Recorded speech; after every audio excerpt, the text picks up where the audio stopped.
Hello dear student. Today we will start second part of lesson weather and climate.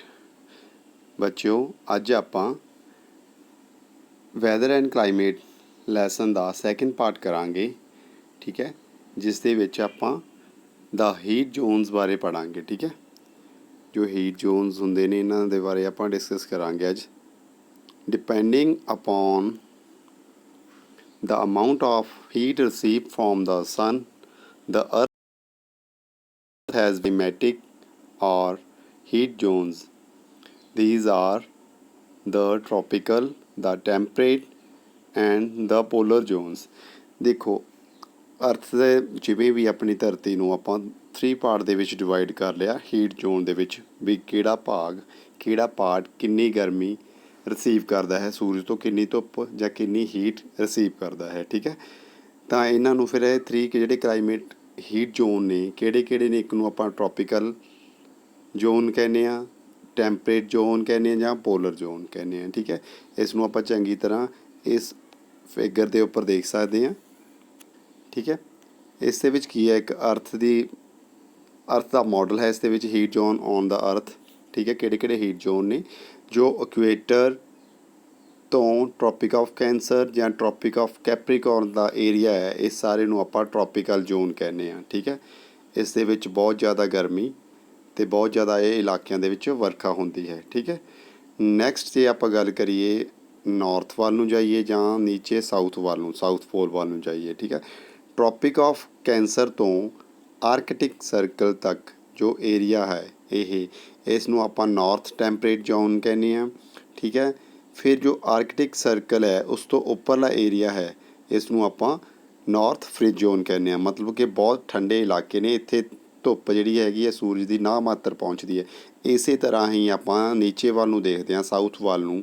ਠੀਕ ਹੈ, tropic of Capricorn ਜੋ ਇੱਕ line ਹੈ ਉੱਥੋਂ ਐਂਟਾਰਕਟਿਕ ਸਰਕਲ ਤੱਕ ਦਾ ਏਰੀਏ ਨੂੰ ਆਪਾਂ ਸਾਊਥ ਟੈਂਪਰੇਟ ਜ਼ੋਨ ਕਹਿੰਦੇ ਹਾਂ। ਠੀਕ ਹੈ, ਇਹ ਨਾ ਹੀ ਜ਼ਿਆਦਾ ਠੰਡੇ ਨੇ ਨਾ ਹੀ ਜ਼ਿਆਦਾ ਗਰਮ ਇਲਾਕੇ ਨੇ ਇਹ। ਫਿਰ ਇਸ ਤੋਂ ਉੱਪਰ ਦਾ ਇਲਾਕਾ ਹੈ ਜੋ ਐਂਟਾਰਕਟਿਕ ਸਰਕਲ ਤੋਂ ਉੱਪਰ ਨੂੰ ਸਾਊਥ ਪੋਲ ਵੱਲ ਦੇ ਇਲਾਕੇ ਨੂੰ ਆਪਾਂ ਫ੍ਰਿਜ ਜ਼ੋਨ ਕਹਿੰਦੇ ਹਾਂ। ਇਸ ਤਰ੍ਹਾਂ ਸਾਡੀ ਧਰਤੀ ਨੂੰ 3 ਹੀਟ ਜ਼ੋਨ ਦੇ ਵਿੱਚ ਡਿਵਾਈਡ ਕੀਤਾ ਗਿਆ ਹੈ। ਠੀਕ ਹੈ, ਨੈਕਸਟ ਹੁਣ ਆਪਾਂ ਗੱਲ ਕਰਾਂਗੇ ਇੱਕ ਇੱਕ ਕਰਕੇ ਇਹਨਾਂ ਜ਼ੋਨਸ ਦੇ ਬਾਰੇ। ਫਸਟ ਆਪਾਂ ਕਰਾਂਗੇ ਟ੍ਰੋਪੀਕਲ ਜ਼ੋਨਸ ਦੇ ਬਾਰੇ। The tropical zone is also known as torrid zone. ਠੀਕ ਹੈ, ਜੋ ਟ੍ਰੋਪੀਕਲ ਜ਼ੋਨ ਹੈ ਉਸ ਨੂੰ ਆਪਾਂ ਟੋਰਿਡ ਜ਼ੋਨ ਵੀ ਕਹਿੰਦੇ ਹਾਂ। ਠੀਕ ਹੈ, it extend on both sides of equator from the tropic of cancer in the north up to the tropic of capricorn in the south. This part of the earth receives the maximum heat and moisture. Thus the climate throughout the year is hot or wet. ਠੀਕ ਹੈ, ਜਿਵੇਂ ਆਪਾਂ ਪਹਿਲਾਂ ਵੀ discuss ਕਰ ਚੁੱਕੇ ਹਾਂ, ਇਸ ਇਲਾਕੇ ਨੂੰ ਟ੍ਰੋਪੀਕਲ ਜ਼ੋਨ ਵੀ ਕਹਿੰਦੇ ਹਾਂ ਅਤੇ ਟੋਰਿਡ ਜ਼ੋਨ ਵੀ ਕਹਿ ਸਕਦੇ ਹਾਂ। ਠੀਕ ਹੈ, ਇਹ ਕਿੱਥੇ ਤੱਕ ਫੈਲੇ ਹੋਏ ਨੇ ਇਲਾਕੇ, ਬੋਥ ਸਾਈਡ ਆਫ ਇਕੁਏਟਰ ਦੇ ਦੋਨੋਂ ਹਿੱਸਿਆਂ ਦੇ ਵੱਲ। ਠੀਕ ਹੈ, ਇਕੁਏਟਰ ਤੋਂ ਉੱਪਰ ਟ੍ਰੋਪਿਕ ਆਫ ਕੈਂਸਰ ਤੱਕ, ਫਿਰ ਨੀਚੇ ਟ੍ਰੋਪਿਕ ਆਫ ਕੈਪਰੀਕੋਰਨ ਤੱਕ ਫੈਲੇ ਹੋਏ ਨੇ। ਇਹ ਕਾਫੀ ਗਰਮ ਇਲਾਕੇ ਨੇ। ਠੀਕ ਹੈ, ਇੱਥੇ ਕਾਫੀ ਤਪਸ਼ ਹੁੰਦੀ ਹੈ ਅਤੇ ਕਾਫੀ ਮੌਇਸਚਰ, ਮਤਲਬ ਸਿੱਲੇ ਇਲਾਕੇ ਨੇ ਆਹ। ਅਤੇ ਠੀਕ ਹੈ, ਅਤੇ ਸਾਰਾ ਸਾਲ ਇੱਥੇ ਦਾ ਜਿਹੜਾ ਕਲਾਈਮੇਟ ਕੀ ਆ, ਇੱਕ ਗਰਮ ਅਤੇ ਸਿੱਲਾ ਜਿਹਾ ਰਹਿੰਦਾ ਹੈ। ਠੀਕ ਹੈ, ਬਹੁਤ ਜ਼ਿਆਦਾ ਵਰਖਾ ਹੁੰਦੀ ਹੈ ਇਹ ਇਲਾਕਿਆਂ ਦੇ ਵਿੱਚ। ਨੈਕਸਟ ਆਪਾਂ ਗੱਲ ਕਰਦੇ ਹਾਂ the temperate zone. The temperate zone lie in both the hemisphere. The northern hemisphere, it extends from the Tropic of Cancer to the Arctic Circle, and the southern hemisphere from the Tropic of Cancer to Antarctic Circle. This zone receives the moderate amount of heat from the sun. Thus, the climate in this zone is neither very hot or nor very cold. ਦੇਖੋ ਜਿਹੜੇ ਆਹ ਇਲਾਕੇ ਨੇ ਆਪਾਂ ਪਹਿਲਾਂ ਵੀ discuss ਕਰ ਚੁੱਕੇ ਹਾਂ, ਟੈਂਪਰੇਟ ਜ਼ੋਨ ਕਿੱਥੋਂ ਤੋਂ ਕਿੱਥੇ ਤੱਕ ਫੈਲੇ ਹੋਏ ਨੇ, ਦੋਨੋਂ ਹੀ ਸਾਈਡ, ਦੋਨੋਂ ਹੈਮੀਸਫੇਅਰ ਦੇ ਵਿੱਚ। ਠੀਕ ਆ, ਚਾਹੇ ਉਹ ਨਦਰਨ ਹੈਮੀਸਫੇਅਰ ਚਾਹੇ ਸਦਰਨ ਹੈਮੀਸਫੇਅਰ, ਇਹਨਾਂ ਦੋਨਾਂ ਦੇ ਵਿੱਚ ਟ੍ਰੋਪਿਕ ਆਫ ਕੈਂਸਰ ਤੋਂ ਸਟਾਰਟ ਹੋ ਕੇ ਆਰਕਟਿਕ ਸਰਕਲ ਤੱਕ ਦੇ ਇਲਾਕੇ ਨੇ, ਅਤੇ ਨੀਚੇ ਟ੍ਰੋਪਿਕ ਆਫ ਕੈਪਰੀਕੋਰਨ ਤੋਂ ਲੈ ਕੇ ਐਂਟਾਰਕਟਿਕ ਸਰਕਲ ਦੇ ਇਲਾਕਿਆਂ ਨੂੰ ਟੈਂਪਰੇਟ ਜ਼ੋਨ ਕਹਿੰਦੇ ਹਾਂ ਆਪਾਂ। ਇਹਨਾਂ ਦੀ ਖਾਸੀਅਤ ਕੀ ਹੈ, ਇਹ ਨਾ ਤਾਂ ਜ਼ਿਆਦਾ ਗਰਮ ਨੇ ਨਾ ਹੀ ਜ਼ਿਆਦਾ ਠੰਡੇ ਇਲਾਕੇ ਨੇ। ਇੱਥੇ ਦਾ ਜਿਹੜਾ ਤਾਪਮਾਨ ਹੈ ਉਹ ਜ਼ਿਆਦਾਤਰ ਮੋਡਰੇਟ ਹੀ ਰਹਿੰਦਾ ਹੈ। ਠੀਕ ਹੈ, ਨੈਕਸਟ ਆਪਾਂ ਗੱਲ ਕਰਾਂਗੇ ਦਾ ਪੋਲਰ ਜ਼ੋਨ। ਠੀਕ ਹੈ, the polar zone is also known as the fridge zone. It is also lies in both the hemisphere. The northern hemisphere, it extends from Arctic Circle to the North Pole, and the southern hemisphere from the Antarctic Circle to the South Pole. This region receives very little heat from the sun, and therefore this region remain cold throughout the year. Here temperature always remain below 0 degree. This is the coldest point part of the earth. ਦੇਖੋ ਜੋ polar zone ਨੇ ਇਹਨਾਂ ਨੂੰ ਆਪਾਂ fridge zone ਵੀ ਕਹਿੰਦੇ ਹਾਂ। ਬਹੁਤ ਠੰਡੇ ਇਲਾਕੇ ਨੇ। ਠੀਕ ਹੈ, ਜਿਵੇਂ ਆਪਾਂ ਉੱਪਰ ਮੈਪ ਦੇ ਵਿੱਚ ਦੇਖ ਚੁੱਕੇ ਹਾਂ, ਜੋ ਕਿ ਉੱਪਰ ਨਾਰਥ ਪੋਲ ਅਤੇ ਨੀਚੇ ਸਾਊਥ ਪੋਲ ਦਾ ਜੋ ਇਲਾਕਾ ਹੈ ਇਹਨਾਂ ਨੂੰ ਆਪਾਂ ਪੋਲਰ ਜ਼ੋਨ ਕਹਿੰਦੇ ਹਾਂ। ਠੀਕ ਹੈ, ਇਹ ਆਰਕਟਿਕ ਉੱਤਰ ਦੇ ਵਿੱਚ ਨਾਰਥ ਦੇ ਵਿੱਚ ਆਰਕਟਿਕ ਤੋਂ ਲੈ ਕੇ ਨਾਰਥ ਪੋਲ ਤੱਕ ਫੈਲੇ ਹੋਏ ਨੇ, ਅਤੇ ਸਦਰਨ ਹੈਮੀਸਫੇਅਰ ਦੇ ਵਿੱਚ ਐਂਟਾਰਕਟਿਕ ਤੋਂ ਲੈ ਕੇ ਇਹ ਸਾਊਥ ਪੋਲ ਤੱਕ ਫੈਲੇ ਹੋਏ ਨੇ। ਠੀਕ ਹੈ, ਇੱਥੇ ਬਹੁਤ ਹੀ ਲਿਟਲ ਹੀਟ ਨਾ ਮਾਤਰ ਦੇ ਧੁੱਪ ਇੱਥੇ ਆਉਂਦੀ ਹੈ। ਠੀਕ ਹੈ, ਤਾਂ ਕਰਕੇ ਜਿਹੜੇ ਇਲਾਕੇ ਨੇ ਇਹ ਸਾਰਾ ਸਾਲ ਠੰਡੇ ਰਹਿੰਦੇ ਨੇ। ਇੱਥੇ ਦਾ ਜਿਹੜਾ ਟੈਂਪਰੇਚਰ ਹੈ, ਤਾਪਮਾਨ ਹੈ ਬਿਲੋ 0, ਮਤਲਬ 0 ਤੋਂ ਵੀ ਨੀਚੇ ਉਹ ਰਹਿੰਦਾ ਹੈ, ਮਾਈਨਸ। ਠੀਕ ਹੈ, ਮਾਈਨਸ ਦੇ ਵਿੱਚ ਵੀ ਚਲਾ ਜਾਂਦਾ ਹੈ। ਠੀਕ ਹੈ, ਇਹ ਸਾਰੇ ਧਰਤੀ ਦੇ ਬਹੁਤ ਠੰਡੇ ਇਲਾਕੇ ਨੇ। ਠੀਕ ਹੈ, ਨੈਕਸਟ ਆਪਾਂ ਗੱਲ ਕਰਾਂਗੇ ਗਲੋਬਲ ਵਾਰਮਿੰਗ ਦੀ। ਠੀਕ ਹੈ, ਗਲੋਬਲ ਵਾਰਮਿੰਗ ਕੀ ਹੈ? Recently it has been notice that the mean temperature of the earth and of the atmosphere is increasing due to greenhouse effect, which is causing global warming. The average increase of the temperature on the earth and also in the atmosphere is 1 degree in the last 100 years. ਦੇਖੋ global warming ਕੀ ਹੈ, ਇਸ ਦੇ ਬਾਰੇ ਆਪਾਂ discuss ਕਰਦੇ ਹਾਂ। ਇਹਨਾਂ ਦੇ ਕਿਉਂ ਇਹ ਅਫੈਕਟ ਕਰ ਰਿਹਾ ਅਰਥ ਨੂੰ, ਇਸ ਦੇ ਬਾਰੇ ਇਸ ਦੇ ਵਿੱਚ ਆਪਾਂ ਪੜ੍ਹਾਂਗੇ। ਜੋ ਆਪਣਾ ਐਟਮੋਸਫੇਅਰ ਹੈ ਇਸ ਦੇ ਵਿੱਚ increasing due to greenhouse effect. ਠੀਕ ਹੈ, ਜੋ ਧਰਤੀ ਦਾ ਤਾਪਮਾਨ ਹੈ, ਟੈਂਪਰੇਚਰ ਹੈ, ਇਹ ਵੱਧਦਾ ਜਾ ਰਿਹਾ ਹੈ। ਠੀਕ ਹੈ, ਕਿਸ ਦੇ ਕਾਰਨ ਵੱਧਦਾ ਜਾ ਰਿਹਾ ਹੈ? ਗ੍ਰੀਨ ਹਾਊਸ ਇਫੈਕਟ ਦੇ ਕਾਰਨ। ਠੀਕ ਹੈ, ਵਿਚ ਇਜ਼ ਕਾਜ਼ਿੰਗ, ਜਿਹੜਾ ਕਿ ਗਲੋਬਲ ਵਾਰਮਿੰਗ ਦੀ ਕਰਕੇ ਹੁੰਦਾ ਹੈ।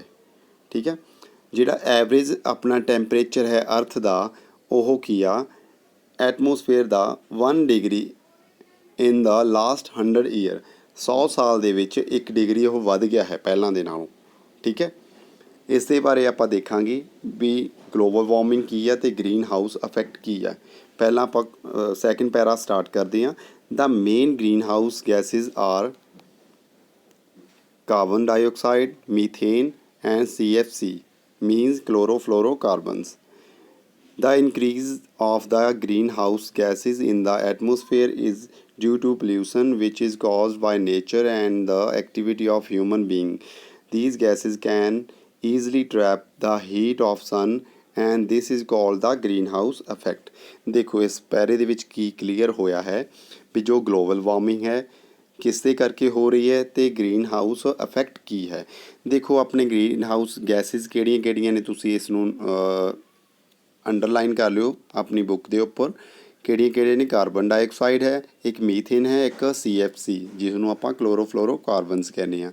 ਇਹ ਗੈਸਿਸ ਜੋ ਆਪਣੇ ਅਰਥ ਦੇ ਵਿੱਚ ਐਟਮੋਸਫੇਅਰ ਦੇ ਵਿੱਚ ਵੱਧ ਰਹੀਆਂ ਨੇ, ਜਿਨ੍ਹਾਂ ਦੇ ਕਰਕੇ ਹੀ ਇਹ ਗਲੋਬਲ ਵਾਰਮਿੰਗ ਵੱਧ ਰਹੀ ਹੈ। ਕਿਉਂ ਵੱਧ ਰਹੀ ਨੇ? ਕਿਉਂਕਿ ਇਹਨਾਂ ਦੇ ਨਾਲ ਆਪਾਂ ਪੋਲਿਊਸ਼ਨ ਕਰ ਰਹੇ ਹਾਂ। ਠੀਕ ਹੈ, ਆਪਣੇ ਨੇਚਰ ਦੇ ਵਿੱਚ ਜੋ ਵੀ ਆਪਾਂ ਐਕਟੀਵਿਟੀ ਕਰ ਰਹੇ ਹਾਂ ਹਿਊਮਨ, ਇਹਨਾਂ ਦੇ ਨਾਲ ਇਹ ਪੋਲਿਊਸ਼ਨ ਵੱਧ ਰਿਹਾ। ਠੀਕ ਹੈ, ਤਾਂ ਕਰਕੇ ਜਿਹੜੀਆਂ these gases can trap the heat, ਇਹ ਜਿਹੜੀਆਂ ਗੈਸਿਸ ਨੇ ਹੀਟ ਨੂੰ, ਗਰਮੀ ਨੂੰ, ਜੋ ਸੂਰਜ ਦੀ ਗਰਮੀ ਆ ਰਹੀ ਹੈ, ਧੁੱਪ ਆ ਰਹੀ ਹੈ, ਉਸ ਨੂੰ ਟਰੈਪ ਕਰ ਲੈਂਦੀਆਂ ਨੇ, ਬਾਹਰ ਨਹੀਂ ਜਾਣ ਦਿੰਦੀਆਂ ਉਹ ਆਪਣੇ ਐਟਮੋਸਫੇਅਰ ਦੇ ਵਿੱਚੋਂ। ਠੀਕ ਹੈ, ਵਾਤਾਵਰਨ ਦੇ ਵਿੱਚੋਂ। ਇਹਨਾਂ ਨੂੰ ਹੀ ਆਪਾਂ ਸਾਰੇ ਨੂੰ ਗ੍ਰੀਨ ਹਾਊਸ ਇਫੈਕਟ ਕਹਿ ਦਿੰਦੇ ਹਾਂ। ਠੀਕ ਹੈ, ਫੋਰ ਐਗਜ਼ਾਮਪਲ ਦੇ ਤੌਰ 'ਤੇ ਆਪਾਂ ਇਸ ਫਿਗਰ ਨੂੰ ਦੇਖ ਸਕਦੇ ਹਾਂ, ਇਸ ਪਿਕਚਰ ਨੂੰ। ਇਸ ਦੇ ਵਿੱਚ ਐਕਸਪਲੇਨ ਕੀਤਾ ਹੈ ਵੀ ਗ੍ਰੀਨ ਹਾਊਸ ਇਫੈਕਟ ਕੀ ਆ ਅਤੇ ਗਲੋਬਲ ਵਾਰਮਿੰਗ ਹੈ ਕੀ ਆ। ਦੇਖੋ ਇਹਨਾਂ ਨੇ ਰੀਜ਼ਨ ਕੀ ਦੱਸੇ ਹੋਇਆ ਵੀ ਜਿਨ੍ਹਾਂ ਦੇ ਨਾਲ ਐਟਮੋਸਫੇਅਰ ਦੇ ਵਿੱਚ ਇਹ ਗੈਸਿਸ ਵੱਧਦੀਆਂ ਨੇ। ਠੀਕ ਹੈ, ਇਹ ਹੋ ਗਈ ਕਲੋਰੋਫਲੋਰੋ ਹੋ ਗਈ, ਆਪਾਂ ਕੁਛ ਵੀ ਡਿਫੋਰੈਸਟੇਸ਼ਨ, ਜੰਗਲਾਂ ਨੂੰ ਕੱਟਦੇ ਹਾਂ, ਜਲਾ ਰਹੇ ਹਾਂ।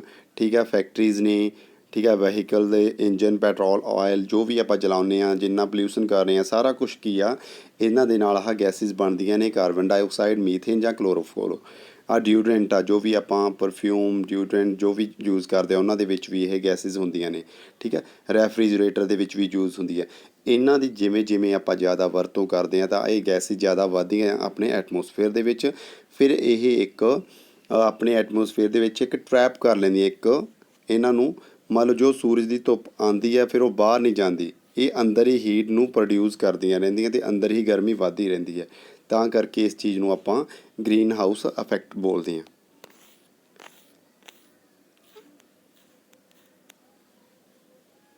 ਨੈਕਸਟ ਗੱਲ ਕਰਦੇ ਹਾਂ ਆਪਾਂ, carbon dioxide is added in the atmosphere by the burning of wood, coal and petroleum.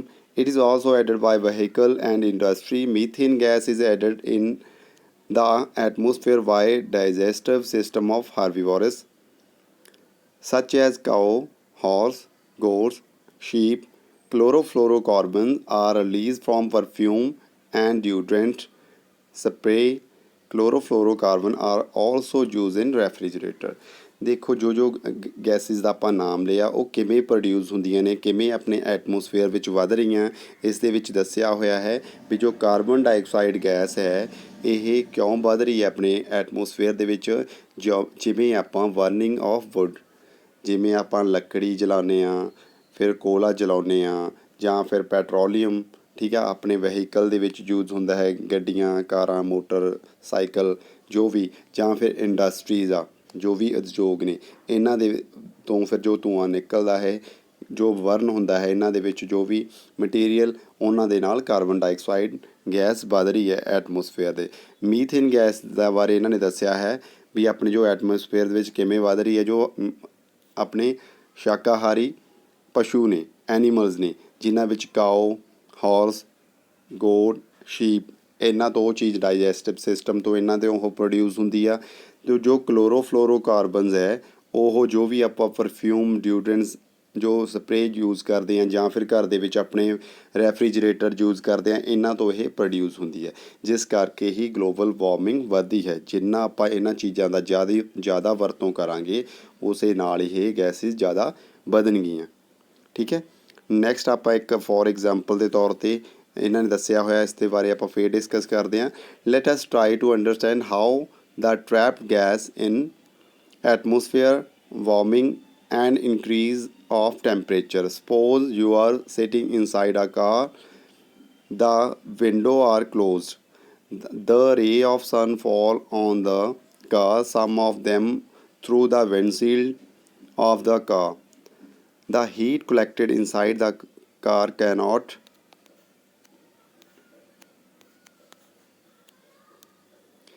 fully escape through the windshield.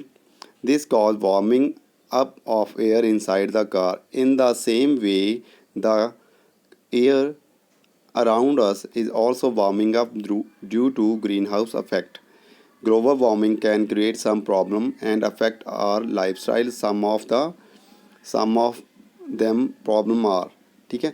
ਪਹਿਲਾਂ ਇਹਨਾਂ ਨੇ ਇੱਕ ਐਗਜ਼ਾਮਪਲ ਦੇ ਤੌਰ 'ਤੇ ਦੱਸਿਆ ਵੀ ਆਪਾਂ ਕਿਵੇਂ ਇਸ ਨੂੰ ਅੰਡਰਸਟੈਂਡ ਕਰ ਸਕਦੇ ਹਾਂ ਵੀ ਗ੍ਰੀਨ ਹਾਊਸ ਇਫੈਕਟ ਕੀ ਹੈ। ਫੋਰ ਐਗਜ਼ਾਮਪਲ ਦੇ ਤੌਰ 'ਤੇ ਇੱਥੇ ਇੱਕ ਆਪਾਂ ਇਸ ਪਿਕਚਰ ਨੂੰ ਦੇਖਦੇ ਹਾਂ। ਇਹਨਾਂ ਨੇ ਆਖਿਆ ਵੀ ਇੱਕ ਤੁਸੀਂ ਬੰਦ ਕਾਰ ਦੇ ਵਿੱਚ ਬੈਠੇ ਹੋ, ਠੀਕ ਹੈ, ਜਿਸ ਦੀ ਵਿੰਡ ਸ਼ੀਲਡ ਜੋ ਉਹ ਵੀ ਬੰਦ ਨੇ, ਉਸ ਦੇ ਥਰੂ ਮਤਲਬ ਸੂਰਜ ਦੀ ਧੁੱਪ ਉਸ ਦੇ ਥਰੂ ਆਪਣੇ ਸ਼ੀਸ਼ਿਆਂ ਦੇ ਥਰੂ ਅੰਦਰ ਐਂਟਰ ਹੋ ਰਹੀ ਹੈ ਆਪਣੇ ਕਾਰ ਦੇ ਵਿੱਚ, ਪਰ ਉਸ ਦੇ ਸਾਰੇ ਸ਼ੀਸ਼ੇ, ਵਿੰਡਸ਼ੀਲਡ ਵਗੈਰਾ ਸਾਰਾ ਕੁਛ, ਡੋਰ ਵਗੈਰਾ ਬੰਦ ਨੇ। ਤਾਂ ਤੁਸੀਂ ਜਦੋਂ ਅੰਦਰ ਬੈਠੇ ਹੋ ਤਾਂ ਜੋ ਕਾਰ ਦੇ ਅੰਦਰ ਹਵਾ ਹੋਵੇਗੀ ਉਹ ਗਰਮ ਹੋ ਜਾਏਗੀ, ਠੀਕ ਹੈ। ਤਾਂ ਫਿਰ ਉਸ ਨੂੰ ਕੀ ਆ, ਬਾਹਰ ਨਿਕਲਣ ਦੇ ਲਈ ਜਗ੍ਹਾ ਨਹੀਂ ਹੋਵੇਗੀ।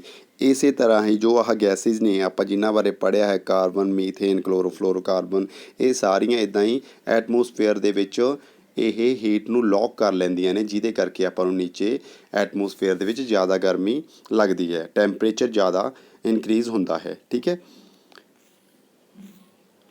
ਹੁਣ ਇਹਨਾਂ ਦੇ ਪ੍ਰੋਬਲਮਸ ਕੀ ਨੇ, ਠੀਕ ਹੈ, ਗਲੋਬਲ ਵਾਰਮਿੰਗ ਦੇ। ਫਸਟ ਜੋ ਹੈ ਆਪਾਂ ਨੂੰ ਫੇਸ ਕਰਨਾ ਪਵੇਗਾ melting of glacier and ice cap.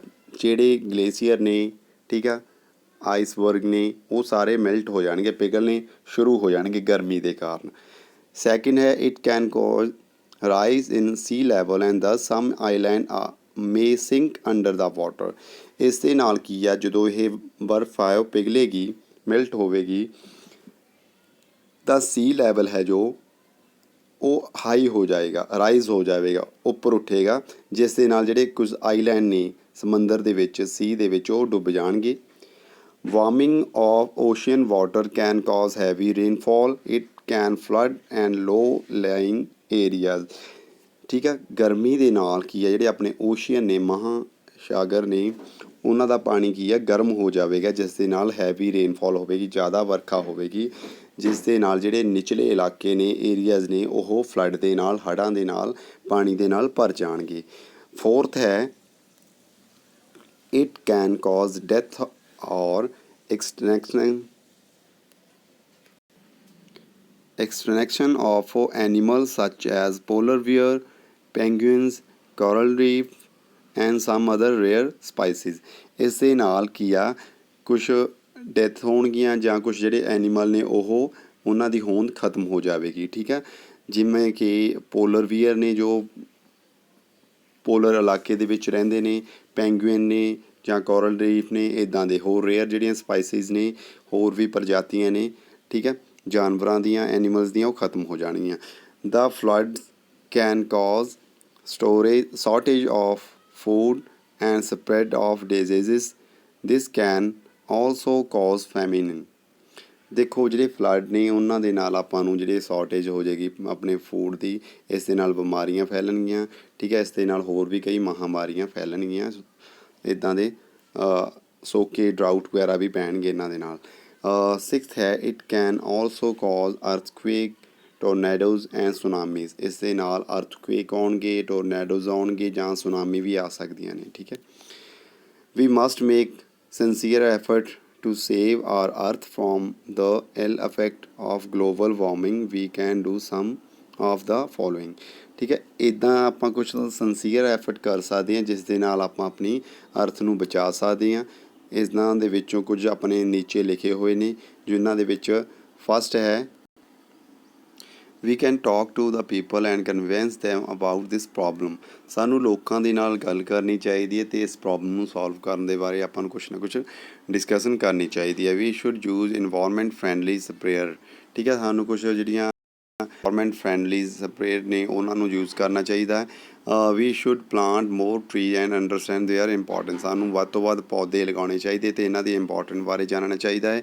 We should use public transport or carpool. ਸਾਨੂੰ ਪਬਲਿਕ ਟਰਾਂਸਪੋਰਟ ਨੂੰ ਵਰਤਣਾ ਚਾਹੀਦਾ ਹੈ। ਠੀਕ ਹੈ, ਜਾਂ ਫਿਰ ਕਾਰਪੂਲ ਨੂੰ ਯੂਜ਼ ਕਰਨਾ ਚਾਹੀਦਾ ਹੈ। ਇੱਦਾਂ ਸੈਪਰੇਟ ਵਹੀਕਲ ਨਹੀਂ ਯੂਜ਼ ਕਰਨੇ ਚਾਹੀਦੇ, ਹੋ ਸਕਦਾ ਆਪਾਂ ਨੂੰ ਪਬਲਿਕ ਟਰਾਂਸਪੋਰਟ ਨੂੰ ਯੂਜ਼ ਕਰਨਾ ਚਾਹੀਦਾ ਹੈ। We should use fuel efficient vehicle. ਸਾਨੂੰ ਇੱਦਾਂ ਦੇ ਵਹੀਕਲ ਯੂਜ਼ ਕਰਨੇ ਚਾਹੀਦੇ ਜਿਹੜੇ ਕਿ ਜ਼ਿਆਦਾਤਰ ਪੋਲਿਊਸ਼ਨ ਵਗੈਰਾ ਨਾ ਕਰਨ ਅਤੇ ਫਿਊਲ ਵਗੈਰਾ ਦੀ ਬੱਚਤ ਕਰਨ। ਵੀ ਸ਼ੁੱਡ ਯੂਜ਼ ਆ ਸੋਲਰ ਵਾਟਰ ਹੀਟਰ। ਸਾਨੂੰ ਜਿਹੜੇ ਸੋਲਰ ਵਾਟਰ ਹੀਟਰ ਨੇ ਉਹਨਾਂ ਦੀ ਵਰਤੋਂ ਕਰਨੀ ਚਾਹੀਦੀ ਹੈ। We should not waste electricity. ਸਾਨੂੰ ਬਿਜਲੀ ਦੀ ਵੇਸਟੇਜ ਨਹੀਂ ਕਰਨੀ ਚਾਹੀਦੀ। We should use recycle paper as far as possible. ਸਾਨੂੰ ਜੋ ਸਾਡਾ ਪੇਪਰ ਹੈ, ਕਾਗਜ਼ ਹੈ, ਉਸਨੂੰ ਰੀਸਾਈਕਲ ਕਰਨ ਦੇ ਲਈ ਪੋਸੀਬਲ ਜਿੰਨਾ ਵੀ ਹੋ ਸਕੇ ਇੱਦਾਂ ਦੇ ਢੰਗ ਅਪਣਾਉਣੇ ਚਾਹੀਦੇ। We should use cloth and jute bag in place of the plastic bag. ਸਾਨੂੰ ਪਲਾਸਟਿਕ ਬੈਗ ਦੀ ਜਗ੍ਹਾ 'ਤੇ ਕੱਪੜੇ ਦੇ ਜਾਂ ਫਿਰ ਜੂਟ ਦੇ ਬੈਗ ਦੀ ਵਰਤੋਂ ਕਰਨੀ ਚਾਹੀਦੀ ਹੈ। ਇਹਨਾਂ ਕਰਕੇ ਅਸੀਂ ਕੁਛ ਗਲੋਬਲ ਵਾਰਮਿੰਗ ਨੂੰ ਘੱਟ ਕਰ ਸਕਦੇ ਹਾਂ। ਡੀਅਰ ਸਟੂਡੈਂਟ, ਅੱਜ ਦਾ ਆਪਣਾ ਚੈਪਟਰ ਖਤਮ ਹੁੰਦਾ ਹੈ। ਆਈ ਹੋਪ ਤੁਸੀਂ ਇਸ ਨੂੰ ਚੰਗੀ ਤਰ੍ਹਾਂ ਸਮਝਿਆ ਹੋਵੇਗਾ। ਨੈਕਸਟ ਟਾਈਮ ਆਪਾਂ ਇਸ ਤੋਂ ਵੀ ਵਧੀਆ ਕਰਨ ਦੀ ਕੋਸ਼ਿਸ਼ ਕਰਾਂਗੇ। Thank you, have a nice day.